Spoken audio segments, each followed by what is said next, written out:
What's up, guys? Have I got a good one for you today? Okay. So, 2 days ago, Rittenhouse made a tweet saying he was gonna basically he has written or he's going to write a book. You can pre-order it. 2 years ago today, accused of unjust charges, I heard not guilty 5 times over from a jury of my peers who heard the facts. My case split the nation into opposing sides, fueled by emotions, politics, and misconceptions driven by media and political figures. Today, I want you to learn the truth and know the real and honest version of my story, without filters or an agenda. My story of survival, resilience, and justice is now available for pre-order, and then if you want to pre-order it, you go there. Everyone lost their mind on the left, bro. Like, holy hell. These people have no idea what happened. It's kind of crazy. Like, I would show you 100%, I would show you the videos, but I can't because YouTube will instantly strike me. I've tried to make a video on Kyle Rittenhouse before. Instantly strike for violence, even though I used exclusively stuff from YouTube. Doesn't matter, right? I'm not big enough to talk about this, so apparently. We saw this footage 15 to 30 minutes after it actually happened. That's how fast it was posted to the internet. And people to this day still think that he like literally went there to go and kill people. To go and like literally looking for trouble. To this day, there are still people. You saw me click it away right there. I couldn't find it, but I saw someone else post a tweet of it, like a reading. There's still people to this day that think he shot at 3 black people. He didn't. They were all white. Not to mention, they attacked him and not the other way around. We watched the trial. I streamed it fully, like 2 weeks, 8 hours a day. It was a bit of a crazy time. We streamed the trial fully, and the thing you would see in the media talking about the trial was the exact opposite of what actually happened in the trial. Like, it was actually insanely crazy. Like, most of us already don't trust the media to a large degree, but to see it in action for like so blatantly, they like literally 180-degree turned the narrative of what was going on in the trial and how the trial was proceeding. It just blew my mind. Like, everyone knows the media has like a bias, but to think they would be this blatant about it is just actually insane. Like, this just goes to show you have to do your own research. If there's something that happens like this, you have to see the videos.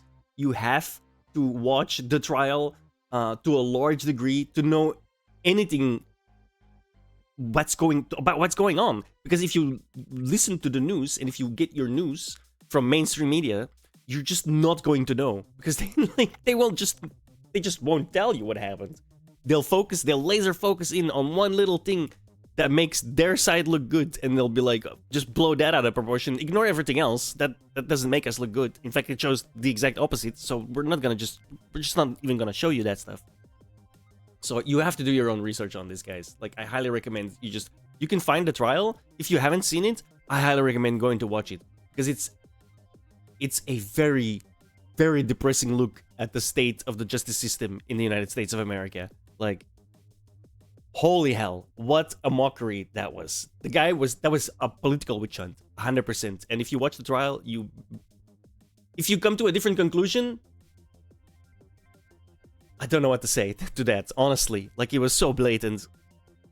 And just the narrative that came out of that trial in the mainstream media was just so horrific and dishonest. Like, I got startled by that, right? And maybe I had like 5% trust left in the media, just down to 0, just unheard of. And there are still people today that, seemingly because they're on the left, because these people all seem leftists, I'm not gonna lie. It's a very polarizing topic in the States for obvious reasons. Well, the obvious reason being, I'm gonna state it anyway, that the media like literally whips up this frenzy. To what extent, I don't want to speculate on that. Yeah, no, not to what extent. To what intent. Don't want to speculate on that, but it's not good for starters. Anyway, I'm going down a massive slide. I wanted to make this a little bit of a light video, but that's obviously you can't make a light video on the Kyle Rittenhouse case. But we're still gonna go in. So here's some of the replies that I've like just noticed from what I would assume to be massively misinformed people, right? You're a murderer. You butchered people with intent and purpose. Nothing you say or do will ever change that. What do you mean intent or purpose? He like literally, the first thing he does is run away from the initial conflict with Joseph Rosenbaum, right? I should have. Yeah, we're gonna say it. He was a convicted child molester, right? He literally just came out like a mental hospital that day.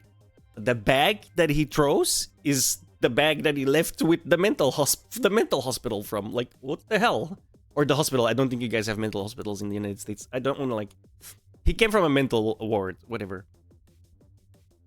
When you run after someone and that someone has a gun and that someone then runs away, that's the first thing that you need to take into account, right? Kyle Rittenhouse turns around at some moment to see if the crazed lunatic, which is basically what that guy was displaying, was still running after him. He was. That's when he throws the bag, I might add. Kyle Rittenhouse runs away a second time. Sadly, for him, he ran away into a very bad spot, a very crowded spot. There was a crowd on the other end, and he ran into some cars, like that were parked. Turns around. Joseph Rosenbaum is at that point so close that he literally can grab the barrel of the gun, because if you watch the trial, you would know there's gunpowder residue on the man's hand from gunburn, like from the muzzle, from getting shot. He gets shot, I think 3 times in very quick succession. One of them, because the first shot hit something vital, he makes him fall over, and the third shot enters his back because he's falling over. That was spun as, oh, I shot him in the back. No, that is not how that worked, okay? You can clearly see that on the video. This is all 100% on video. Kyle Rittenhouse circles around the car, around the car to see what happened. I forgot his name, but there was a reporter that was like following, or like in the area, right? That was very near. He almost got shot, actually. That was very in the firing line behind Joseph Rosenbaum, who then runs up to Joseph Rosenbaum to administer first aid. Kyle Rittenhouse then extricates himself from the situation, like after calling, I think, a friend to tell him, oh my god, I just shot somebody. Starts running towards the police, gets chased by a mob where people are shouting at him like, oh. And I didn't even, my god, I forgot like the most important point. Before Kyle Rittenhouse shoots, someone behind Rosenbaum shoots in the air. That is actually kind of important, because all of a sudden you hear someone shooting, you turn around, there's a guy right in front of you, you're gonna take the shots. The fact that he only shot like 3 or 4 times, took the guy down, stopped immediately. The threat was gone, immediately stopped shooting, went around the car, like I said, extricates himself, goes towards the police, assumedly to hand himself in, which is what he tried to do afterwards as well. A crowd chases him down. A man literally throws his skateboard at him. It hits Kyle Rittenhouse, like a bit of a glancing blow, but still it hits him. But the skateboard bounces off. He goes back and picks up the skateboard, while another man, Jump Kick Man, that's what they're calling him, like literally, because Rittenhouse fell down after. Sorry, I'm going all over the place. Rittenhouse fell down after getting hit by the skateboard. He like stumbled. Jump Kick Man jump kicks him in the face, and then the other guy with the skateboard tries to like jam it into his neck with the lip, the wooden. Usually, if you use a skateboard, it's like chipped and like crazy as well. Try to like jam that shit into his neck. That's when Rittenhouse takes, I think, 1 or 2 shots, shooting the skateboard guy, Anthony Huber, in the chest, almost killing him instantly. Then comes the third guy who's carrying a Glock in his hand, he fake surrenders. He like, oh, gives up with his Glock in his hand, and then he like takes one step back and swings his weapon towards Kyle Rittenhouse's head when Kyle Rittenhouse shoots that guy, Gage Grosskreutz, in a bicep and vaporizing his bicep. Stopping the threat immediately. Again, stopped shooting immediately. Stands up, goes directly to the police. All of this was on show 30 minutes after this happened in real life back in 2020. And still people are like, oh, you butchered people with intent and purpose. What are you saying? Like, he did everything right. He did everything better than most police officers would do. I have seen a million videos from millions overstating it, from American police just mag-dumping the hell out of suspects, dude.